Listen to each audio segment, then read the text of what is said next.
Money FM 89.3, best of breakfast. Mind your business, only on Money FM 89.3. Welcome to The Breakfast Show. Audrey Seek here with you, helping to mind your business. And today we turn to Singapore's F&B scene. It's one of the most vibrant, but it's also one of the most brutal. Last year alone, over 3,000 eateries closed their doors. That's about 250 every month. The issues that have come to the fore: rising rents, manpower shortage, and way too many players chasing the same group of diners. And yet, new restaurants keep opening. Proof that survival here isn't just about great food. It's all about adaptation. One chef who's taken that leap is Leo Pang. After more than a decade in some of Singapore's top kitchens, from Park Bench Deli to Siri House and The Spot, he's now stepped out as a restaurateur. Earlier this year, he opened not one but two concepts at City Square Mall: the Fat Sparrow, a modern Australian bistro, and Daydream Desserts, a Japanese-inspired cafe. So how does he plan to beat the odds in one of Singapore's most competitive industries? Let's find out. We're joined today by Leo Pang, Special Projects Manager at the Fat Sparrow and Daydream Desserts. Good morning, Leo. Hi, good morning. Thanks so much for joining us today. Thank you for having me. Yeah, great to have you. So let's start with the big picture, Leo. You know, we've seen record closures in the F&B scene, but also a steady stream of new openings. So let's start with, how do you make sense of this paradox? You know, is the industry oversaturated? Too many concepts chasing the same few customers? You know, I always believe that, when one door closes, another open. Closures, tend to create opportunities for more innovations. It's always an opportunity for someone else to come in and do it just a little bit better, right? And, Singapore is small, so naturally the F&B market is competitive. Yeah. But like I said, there's always space for fresh new ideas, well-executed concepts. Right, so, nowadays entrepreneurs need to bring new ideas that keep the industry dynamic. Yeah. And also, they're all trying to create the next viral sensation. So sometimes it can feel a bit saturated. I guess the challenge now is to bring balance between novelty and sustainability. And, with that, you can still generate buzz, but still create a sustainable business. Yeah, so you talked about these fresh ideas, but we have seen the highest number of closures in like 20 years. Already more than 1,700 outlets have shut down just this year. So what do you see as the deeper issues? Is it the rising costs? Is it manpower challenges? Or just shifting consumer habits? I guess, rent and manpower, they are perennial challenges. They never really go away, especially in the F&B industry.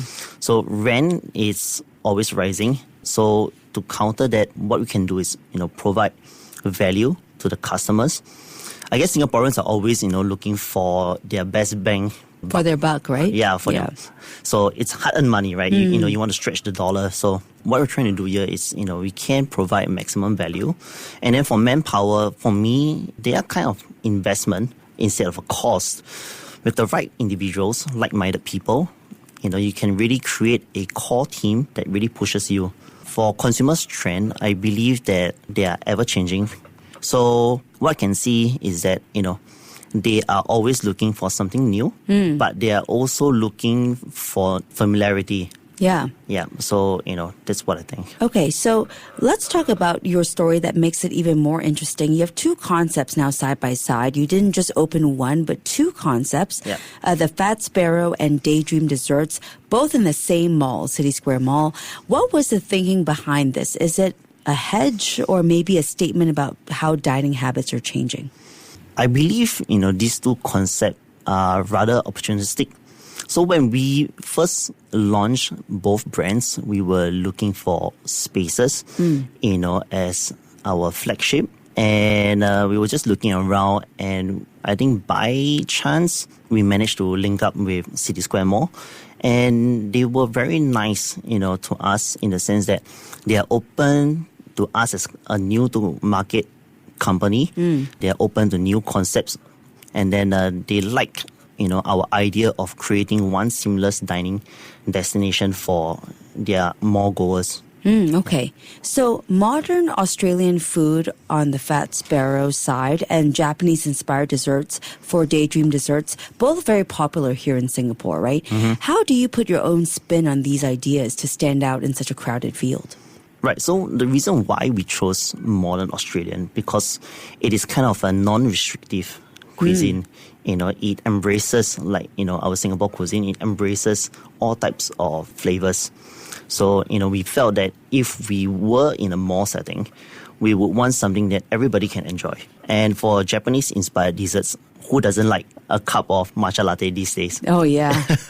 Yeah. So jumping onto the trend, so we realized that Japanese-inspired desserts is also sort of familiar with the rest of the crowd over here. So Okay. So actually, your story is pretty interesting. You've spent years as a chef from 1855 F&B to Siri House.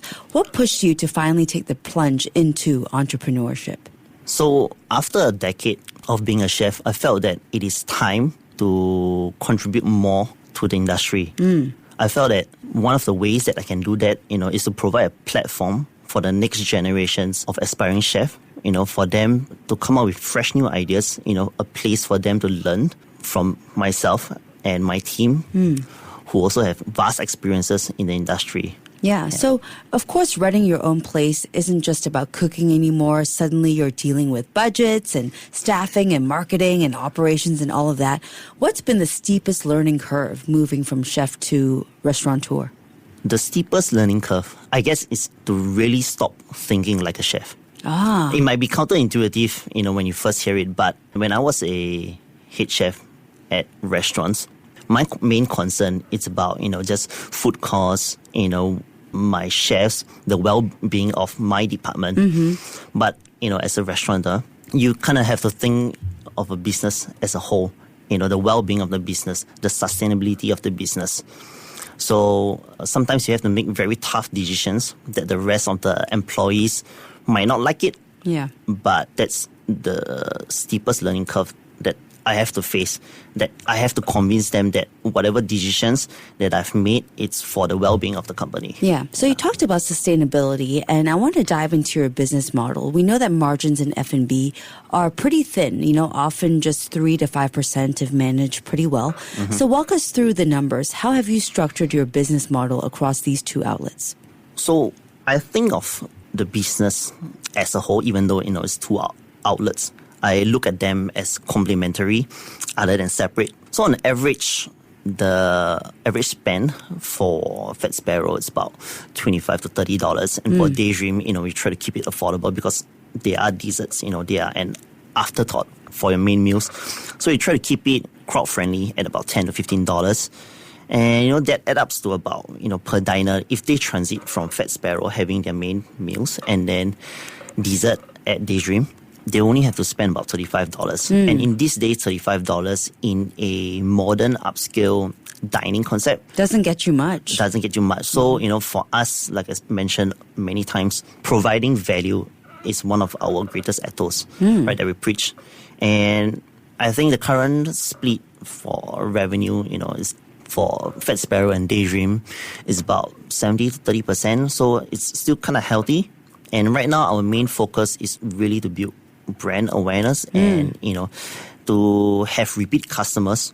And for manpower and rent, they make up about half of our expenses. Okay. Like I said, it's never going to go away, these issues. And our ingredients sits at a healthy, 25 to 28%. Like I said, because if we were to provide value, obviously keeping costs down is one of the things that makes your business healthy. But we are also adamant that, we have to provide the best ingredient to cost ratio that we possibly can. Yeah, so balancing food affordability and quality, definitely not an easy task. Yeah. And Singapore diners, we're pretty spoiled for choice and trends change so quickly. Is there one dish that has completely surprised you with how customers responded to? Like, what did that teach you about how Singaporeans eat today? I guess at Fat Sparrow, we have a pork rack dish. It's, a honey glazed USDA pork rack. And, the glaze is sticky, it's smoky. And then we have a lot of guests feedback to us that, hey, it kind of tastes like char siu. Oh. Yeah, the local pork. And then for Daydream, we have the kaya butter, thick toast. So we incorporate familiar flavors into our dishes.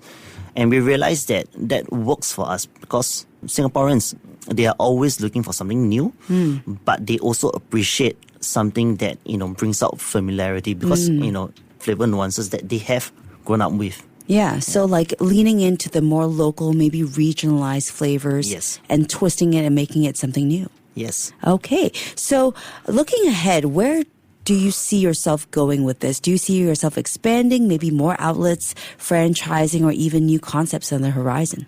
Like you mentioned earlier on, it's crazy for us to even, open 2 concepts at once in this current F&B market climate. So, the focus right now is to continue to do what we are doing, providing value, providing good service, providing a space for our potential guests, a place that they can call home every time they dine at City Square Mall. And, with enough strong public support, there is a possibility that we will look, to expand and maybe franchise in the future. Okay, well, we'll be keeping an eye. And in Singapore's F&B world, it's all about strategy and resilience and constant reinvention that really help keep the doors open. Big thanks to Leo Pang, Special Projects Manager at the Fat Sparrow and Daydream Desserts for joining us today. Thank you so much for coming in. Thank you, Audrey. Thank you. Thank you. You're listening to Money FM 89.3.